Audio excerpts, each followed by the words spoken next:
Some people are born into families that lift each other up, others into ones that clip your wings the moment you show signs of flying. My name's Blake. I'm 34 years old, and for the past 12 years, I've run a small but successful auto repair garage just outside of town. It's not glamorous. I smell like engine oil more days than not, and half my wardrobe consists of branded work shirts with grease stains that never quite wash out.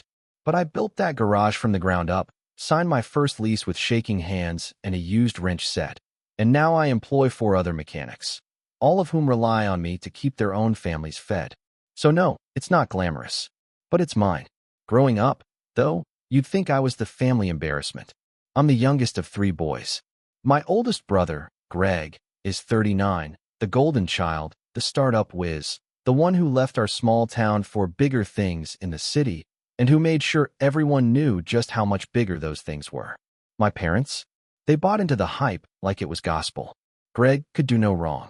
When he got his MBA, there was a catered party at the house with engraved napkins and a drinks on Greg signature cocktail.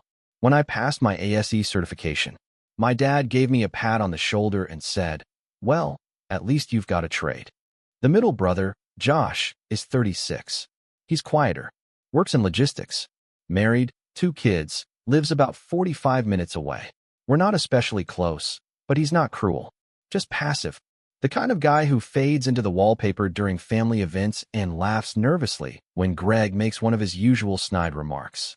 Greg's been like that forever, by the way. That smug, upper-hand tone. He once brought his girlfriend, now wife, Celeste, to Thanksgiving and introduced her to my then-girlfriend Sarah by saying, "This is Blake's girl. He fixes cars for a living. If you ever need an oil change or a discount on tires, he's your guy." I could practically see Sarah's face drop. He made it sound like I was a punchline. I pulled him aside afterward and told him to cut it out, but he just laughed, said I was too sensitive, and that I should be proud of being a blue-collar hero. It only got worse after I married Sarah. We had a small wedding. Nothing fancy, just a backyard ceremony with close friends, folding chairs, barbecue, and a rented tent. It was meaningful to us. Honest. Every detail was chosen with care, and we didn't go into debt for it, which felt like a win. Greg? He showed up late, wearing sunglasses, and loudly asked someone, "Is this the rehearsal or the actual wedding?" Then laughed. At the reception, he made a toast, uninvited, and joked that Sarah must really love me if she was willing to marry a guy whose idea of fine dining was a gas station burrito. That one stuck with me, not just because it was cruel, but because he said it in front of everyone, my co-workers, her parents, my friends. I remember standing there, arm around my new bride, forcing a laugh so I wouldn't make a scene on our big day. But inside, I was boiling. Not because I was ashamed of my job. I'm proud of what I do, but because he never saw the person I'd become. Just the version of me that didn't fit into his neatly curated image of success. After that, I started pulling away. I didn't go to every birthday dinner. Skipped a few holiday gatherings. My parents noticed, but they chalked it up to my busy schedule. They never asked why I seemed distant. Maybe they didn't want to know. Or maybe they knew and just didn't care to fix it. Things simmered quietly for a few years. I kept my head down, expanded the garage, hired more help. Sarah and I bought a modest house, adopted a rescue dog named Wrench. I know, and we were content. Not flashy, not rich, but content. Then came Greg's startup, Mavra, some kind of tech platform for remote team-building exercises. Don't ask me how that works. I'm not his target audience, and I stopped pretending to understand his innovations a long time ago. He raised capital from a few angel investors, got some media buzz, even did a podcast. My parents were over the moon. Every call with my mom included some variation of, "Your brother was just featured in that entrepreneurship magazine," or "He's going to be presenting at a conference in New York." Meanwhile, I was getting brake fluid on my jeans and making sure an elderly woman's AC worked in her 2009 Corolla during a heat wave. Again, no shame in it. But the contrast? It was always thrown in my face. Then, 2 months ago, Mavra crashed. Hard. Apparently, the market shifted, funding dried up, one of the big backers pulled out, and Greg, Mr. Visionary, had put more of his own money into it than he let on. A lot more. Suddenly, he was facing bankruptcy. Celeste left him temporarily to stay with her sister for space. And Greg, well, he spiraled. And that's when the phone call started. Not from Greg. From my parents. It started subtly. My dad called one afternoon while I was at work and asked if business was still good. I said yeah, we were steady, booked a week in advance, even looking at expanding the back half of the shop into a second bay. He made a weird humming sound and said, "Glad to hear. It's important to have assets during tough times." Didn't think much of it. Until my mom called 2 days later and mentioned, almost in passing, that Greg was going through a rough patch and could really use a strong support system. She asked if I'd thought about investing in anything lately. I said no. I was saving for a new lift for the garage. She sighed like I'd just said I was buying scratch-offs with my life savings. Then Josh texted me. Just a simple, "You should call Greg. He's not doing great." I asked if he was okay. Josh said, "Not really. Mom and Dad are worried." But again, no direct ask. Just vibes. Guilt. Then Greg himself finally called. The voicemail was classic him. "Blake, it's me. I know we haven't always seen eye to eye, but I could really use your help. Call me back." I didn't. Instead, I had dinner with Sarah that night and told her everything. She didn't say much at first, just listened, nodding slowly as she ate. Then she put her fork down and said, "You know what's coming, right?" I did. I just didn't want to admit it. The next Sunday, we went to my parents for dinner. Big mistake. The moment we walked in, my mom kissed my cheek like nothing was wrong, then said, "I'm so glad you're here. We've all been talking, and there's something important we need to discuss." The table was already set. Greg was there, pale, thinner, looking more tired than I'd ever seen him. He tried to smile when he saw me, but it didn't reach his eyes.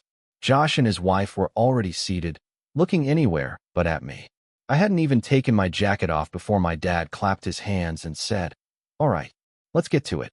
And what he said next, that was the moment everything changed.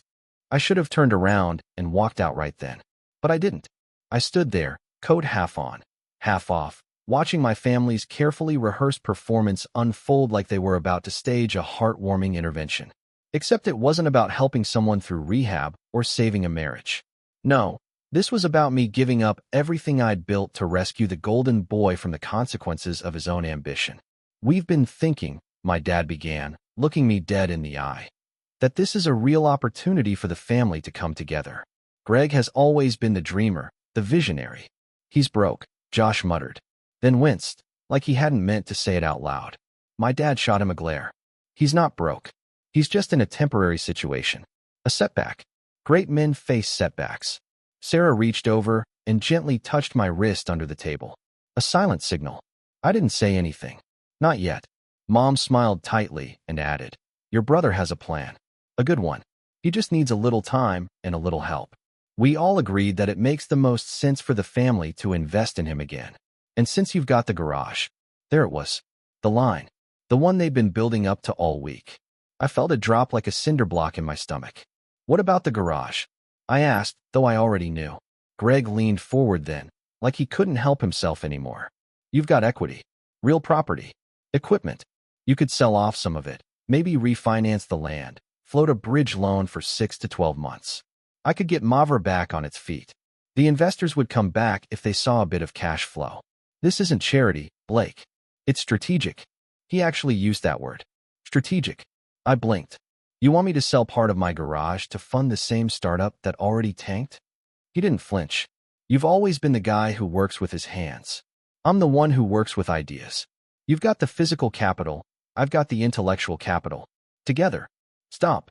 I didn't mean to cut him off like that, but it just came out. "You're asking me to bail you out." "We're asking you to help your family," my mom corrected, like this was some kind of group hug moment. "Greg's your brother. And I'm your son." I shot back, more sharply than I intended. "Do you even hear yourselves right now?" Dad crossed his arms. "Don't get defensive, Blake. We're just trying to have a civil conversation." I stood there for a moment, just absorbing it all. The smell of roast chicken in the air. The fake cheer in my mom's voice. Greg sitting there, dressed in some designer casual thing with a watch that probably cost more than my welding rig.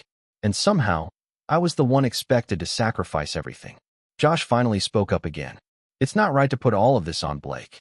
He's got a business to run. A family." Mom turned to him, exasperated. "You said you couldn't help because of the kids' school tuition, Josh. We understand. But Blake has always had more flexibility." "Flexibility?" I repeated, almost laughing. You think owning and running a business is flexible? I work 6 days a week. I haven't taken a real vacation in 3 years. I'm on call for emergencies. My name is on every piece of paperwork. But because I don't wear a suit or pitch to VCs, you assume I have money just lying around. Greg shook his head. This isn't about pride, Blake. It's about doing the right thing. You've got steady income. You're not at risk the way I am. Exactly, I snapped. You're the risk, not me. And you want me to gamble my entire livelihood because you took a chance and lost. He frowned. I didn't lose. The market shifted. No, I said coldly. You lost. You bet big. You burned through investor money. And now you're here asking me to burn down the only thing I've built because you still think you're the smartest guy in the room. The room went silent. I could hear the fork Josh's wife dropped clink against her plate. My dad stood up. Enough. But I wasn't done. No, not enough, I said. You want to talk about family? Let's talk about family. Where was Greg when I was fixing up the garage with secondhand tools and no AC in the middle of July? Where was he when I pulled a 72-hour shift during that storm because half the town's trucks broke down and people needed help? Where was any of you? Sarah finally spoke, her voice soft but firm. Your family didn't even offer to help us with the wedding. But now you expect Blake to sell his business for Greg's company. My mom winced. We thought you wanted a small wedding. No, Sarah said, eyes steady. We wanted a wedding we could afford. There's a difference. And when Greg made that toast. Oh, come on, Greg groaned. That was a joke. You're really still mad about that? Yes, I said, standing up. Because you humiliated me in front of my wife's family. And you've never once apologized. Greg looked at our parents for backup. This is exactly the kind of chip-on-the-shoulder thinking that keeps him from growing. He's always been small-minded. And that was the breaking point. I saw red, not in the violent sense, but in that painful, boiling, clarity kind of way. My whole life, Greg had treated me like I was second tier, and my parents had let him. No, they'd encouraged it. They made excuses, smoothed it over, acted like it was my fault for not being more ambitious. I'm done, I said quietly. Mom blinked. What do you mean? I mean I'm done pretending this is a family. You don't respect me. You don't respect what I do. And now, you expect me to sacrifice everything so Greg can try to play Silicon Valley again. Dad looked furious. You're being dramatic. No, I said. I'm being honest. And maybe for the first time in my life, I'm choosing myself. Greg stood up too. You're going to regret this, Blake. I'm telling you, this could have been a great opportunity for all of us. I don't need your opportunities, I said. I've already got something you'll never have. He narrowed his eyes. What? Stability, I said. And dignity. With that, I turned to Sarah. We're leaving. She stood without hesitation. We walked out together, coats barely on, leaving the smell of dinner and the echo of stunned silence behind us. As we got in the truck, my hands were shaking. Not from fear, but from release. Sarah looked over at me and whispered, You okay? I nodded. Yeah, for the first time in a long time. I think I am. But that wasn't the end. Not even close. Because the next morning, I woke up to 27 missed calls, for voicemails, and a text from Josh that simply said, You need to see this. And when I did, that was the moment it stopped being personal.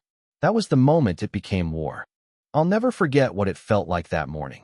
Waking up in a daze, sunlight creeping through the curtains, the smell of fresh coffee wafting from the kitchen, and Sarah humming to herself like everything was normal. But my phone told a different story. 27 missed calls. For voicemails. And one text from Josh. You need to see this.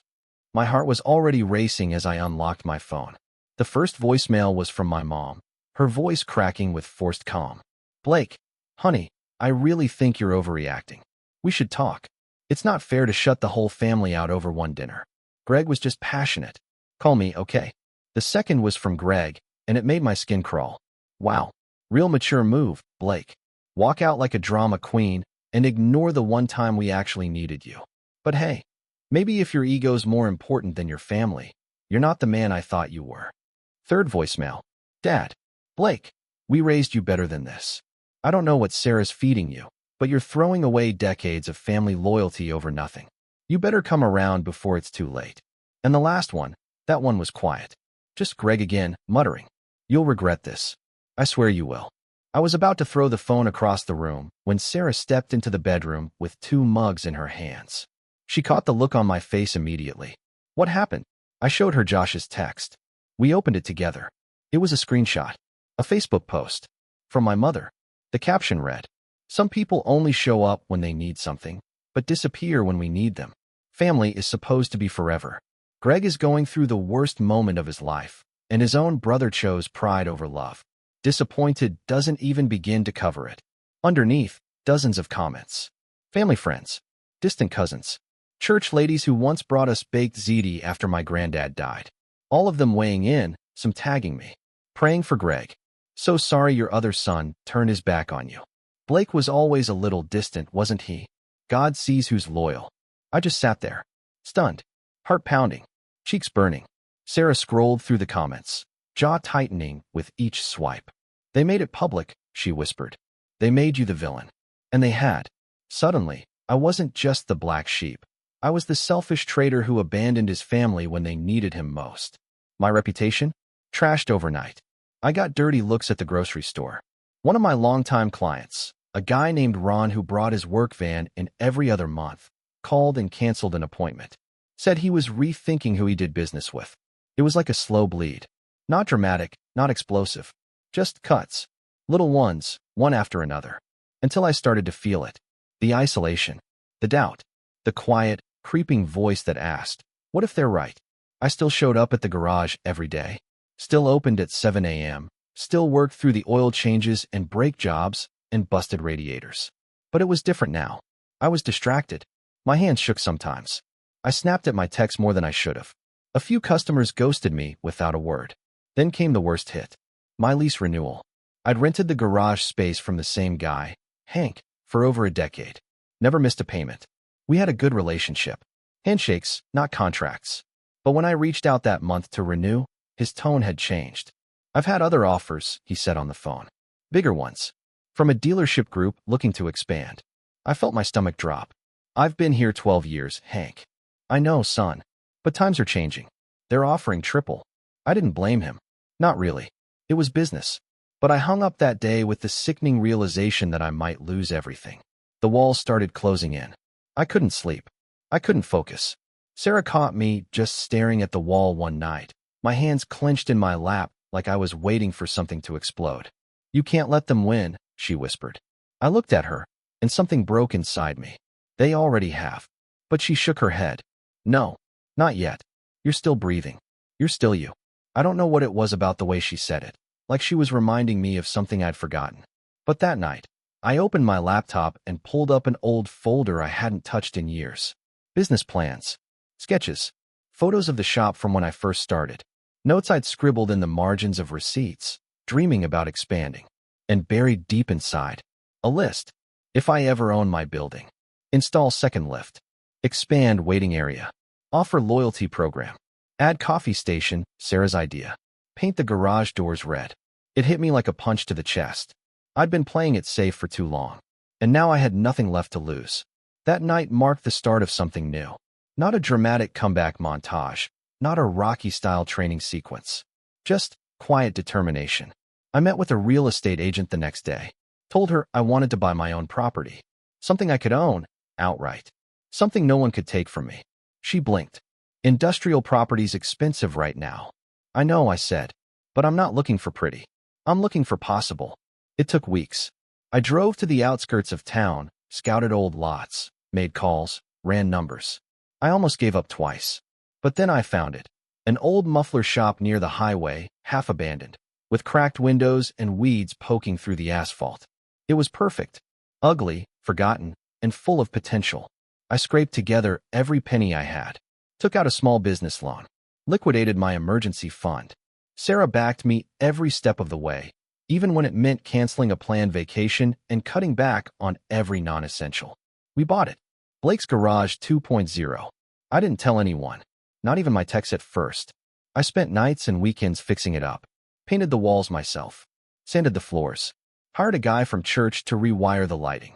Installed a second lift with help from my buddy Tom, who accepted pizza and beer as payment. It was slow. It was brutal. But it was mine. I moved operations over gradually, offered discounts to loyal customers to follow me, and started rebuilding my client base from the ground up. I even set up a little coffee corner in the waiting area, Sarah's touch, and a sign over the front door that read, "Built, not borrowed." And people noticed. Not just the quality of work, but the care, the pride, the story. Turns out, authenticity goes a long way. One customer left a glowing review on Yelp about how I personally stayed late to fix her car before a road trip. Another posted a picture of the shop's new sign, calling it a hidden gem with heart. Then the local paper did a feature on small business owners bouncing back after setbacks. And somehow, they found me. I told them the truth. No drama, no dirt. Just that I came from a family where success looked a certain way, and that I had to learn to define it for myself. The article went semi-viral in town. And just like that, the tide turned. People started showing up, not just for repairs, but to support someone they saw as real. Old friends reached out. Clients returned. Even Ron, the guy who bailed, called to apologize and asked if I'd look at his brakes. And through it all, I didn't hear a peep from my family. Until one day, 6 months later, I got a letter, handwritten, from Greg. I almost didn't open it. But curiosity got the better of me. The letter was short, just a page. But the final line stuck with me. "You might think I've lost everything. But the truth is, I never had what you built. I see that now. Greg." I didn't reply. Not because I hated him, but because I was finally at peace. Finally free. But remember when I said that wasn't the end? Yeah, that's because the real payback was still coming. Because just when I thought I'd rebuilt my world quietly, privately, something happened. Something big. And this time, everyone would see it. By the time fall rolled around, the trees were changing colors, and so was everything else in my life. Business at the new garage was steady, more than steady, actually. I had to hire 2 more techs just to keep up with the flow. People liked the story. Like me, I guess. The article in the local paper had legs, and someone on Twitter reposted it with the caption, "Support your local mechanic. Blake's Garage is the real deal." It exploded from there. A week later, a TikToker rolled through with a busted muffler, filmed the whole experience. Me personally walking him through the process, shaking his hand, handing his keys back with a smile. And by the next morning, I had over a dozen new appointments booked online. Our little booking software couldn't even keep up. But the biggest change? I stopped apologizing for who I was. I stopped dressing up for holidays just to look successful. I stopped saying just when I told people I was a mechanic. I stopped ducking family conversations out of guilt or obligation. Sarah called it my second engine. Like I'd rebuilt myself with new pistons, better fuel lines, and a turbo system running on peace of mind and spite. Spite, I've learned, is underrated. It was sometime in late October when I heard from Josh again. We hadn't spoken much since the dinner disaster. He'd sent a few texts here and there, updates on his kids, a thumbs-up emoji when the newspaper article went live, but he'd mostly kept out of the fray. That morning, he sent me a message that simply read, "You'll want to see this." Attached was a flyer. A digital one. Clean, modern font. Sleek branding. Mavra. The future of remote collaboration. New vision. New team. New launch. December 3rd, local investor gala and relaunch party. Hosted at the Glass House Pavilion. Keynote by Greg Turner. I blinked at the screen. Read it again. Greg was relaunching Mavra. The same company he begged me to save. The one that blew up in his face. And he was throwing a gala? I don't know what got to me more, the audacity, or the fact that he had the nerve to use the same name, same logo, same smug tone, as if none of it had ever happened. I called Josh. He picked up on the second ring. "Hey, you serious about this flyer?" He sighed. "I got it from Mom. She sent it to the whole family group chat." Said Greg's bouncing back better than ever. "Group chat I'm not in, I'm guessing. You were removed." Quietly. After the dinner. I nodded to myself, jaw tightening. "Is he getting new investors?" I asked. "Looks like it. Word is he found a smaller firm, some real estate guys pivoting into tech. But they're local, trying to make a splash. That's what the gala's for." Something about it didn't sit right. The timing, the location, the image of it.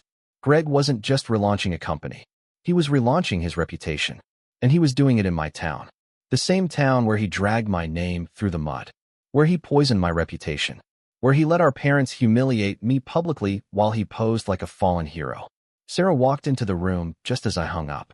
"What's wrong?" I told her. Showed her the flyer. Watched her eyebrows rise slowly. "So he's back to playing king," she said. "Yeah." She sat across from me, sipping her tea. Are you going to the gala? I laughed. What, crash it? Walk in with a wrench over my shoulder and remind him how this all started? She tilted her head. Not a terrible idea. I grinned. But then I stopped. Because something in me shifted. Not in the petty way. Not in the I'm going to ruin his night kind of way. More like, what if this is the moment I stop playing defense? What if, instead of just moving on, I make a point? I spent that night at the shop alone. Sarah had gone to visit her sister, and I stayed late, walking the perimeter of the new space, staring at the walls, the floors, the lift I installed myself, the spray-painted Blake's Garage sign that hung from the front awning. Everything smelled like rubber and coffee and ambition. Then I sat down at my desk and opened my laptop, and I started planning. Step 1 was simple: get in the room. The gala was invite-only, black tie, RSVP through Mavra's website. So I RSVP'd. Not as Blake from Blake's Garage. No, I created a dummy LLC, something quiet, clean, tech-sounding. Torque Ventures LLC. I figured it was poetic. A little wink to what I actually did. I bought a $120 suit, rented nice shoes, and cleaned up my beard. Sarah was all in the moment. I told her. You're going to look so out of place in that room, she said. I smiled. That's the point. Step 2, gather information. I started talking to people. Quietly. Reached out to clients who worked in local business. One guy, Larry, who owned a security firm, had been approached by Mavra for private event coverage. Another, Jenna, ran a catering company that Greg's team had hired for the food. Both let things slip. Greg was trying to impress a very specific investor that night. A regional venture capital guy named Pierce Rowland, known for turning mid-sized startups into acquisition bait. Greg had apparently been courting him for months. This gala, it was his big swing, which meant I knew exactly where the pressure point was. Step 3, gather allies. I called Josh again. I'm going to the Mavra event, I said. Bull, I need a favor. He hesitated. I've got my kids that weekend. It's one night. I just need you to get me something. What? A list of attendees. He exhaled. You know I'm not really a part of Greg's thing, right? But Mom is. Josh sighed. All right. I'll see what I can do. 2 days later, he texted me a PDF. List of 117 confirmed attendees. A mix of local business people, influencers, reporters, and a handful of investment scouts. Perfect. I highlighted 2 names, Pierce Rowland, and a woman named Linda Vance, a mid-tier tech journalist who ran a popular newsletter called Second Wave Startups. She was known for sniffing out red flags in recycled companies. I had a feeling she'd appreciate what I had to offer. Step 4, compile evidence. I spent the next week documenting everything.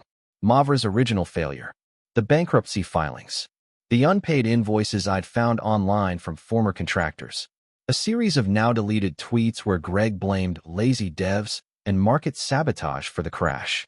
Then I pulled together screenshots of the Facebook smear campaign my mom started. The narrative? A startup founder who burned his last company to the ground, begged his working-class brother for a bailout, then publicly humiliated him when he said no. I packaged it all into a sleek, discreet PDF, titled, Rebuilt Reputation or Recycled Failure. A cautionary tale. Final step? Wait. I knew I only had one shot at this. If I came in too hot, I'd look bitter. Too soft, and they'd ignore me. I needed to pick the exact moment where Greg's ego was at full volume, when the lights were brightest and he was in the spotlight. I had to let him feel like he'd won. So I waited. December 3rd. The Glass House Pavilion. It was a rainy night, and the venue shimmered with reflections from the city skyline. Tuxedos, champagne, fake smiles. I walked in, nodded at the bouncer, handed over my Torque Ventures LLC invite, and stepped into the lion's den. And there he was, Greg, wearing a midnight blue suit, holding court near the bar, laughing too loudly at his own joke. He didn't recognize me at first, but oh, he would. I mingled, listened, watched, waited, and then, just as Greg took the stage to deliver his keynote speech, I reached into my pocket, pulled out 2 envelopes, and handed one to Linda Vance. The other went to Pierce Rowland. And as Greg cleared his throat, smiling like he was untouchable, both of them began to read. And that was the moment the wheels started turning. The sound system crackled slightly as Greg took the stage, bathed in that soft blue uplight venues love so much, designed to make someone look expensive. He tapped the microphone once, leaned in, and delivered his opening line with all the smug confidence of a man who thought he'd already won. Good evening, everyone. My name is Greg Turner, founder and CEO of Mavra, and tonight marks not just a relaunch, but a rebirth. Polite applause followed. A few nods, some champagne sips. Investors settled in, attention fixed.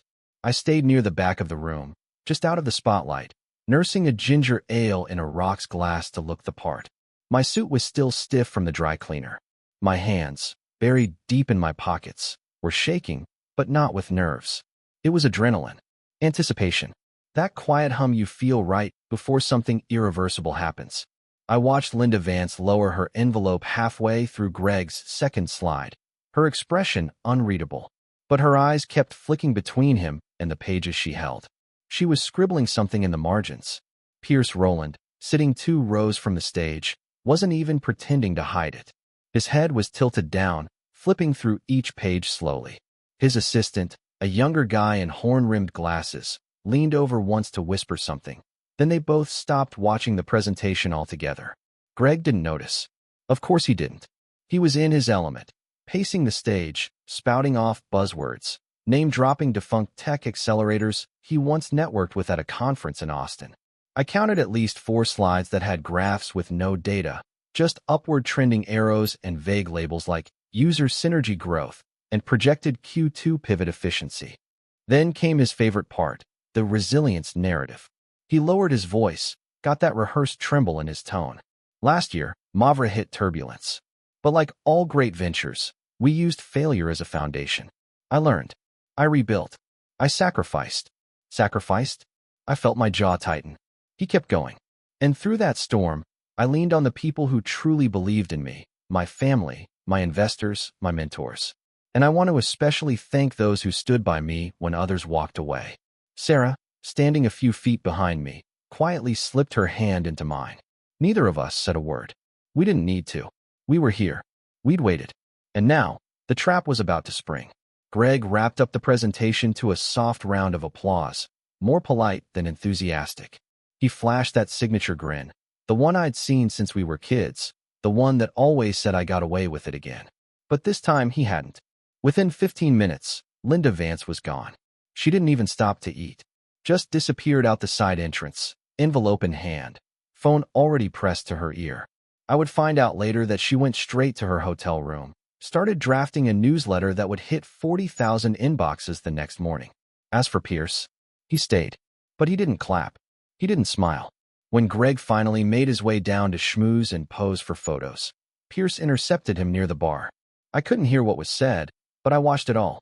Greg approached with his arms out, clearly expecting congratulations. Pierce didn't even shake his hand. He handed Greg the now creased envelope, said something short, 1 sentence, maybe 2, and turned away. Greg stood frozen for a second, confused, flipping through the pages as the color drained from his face.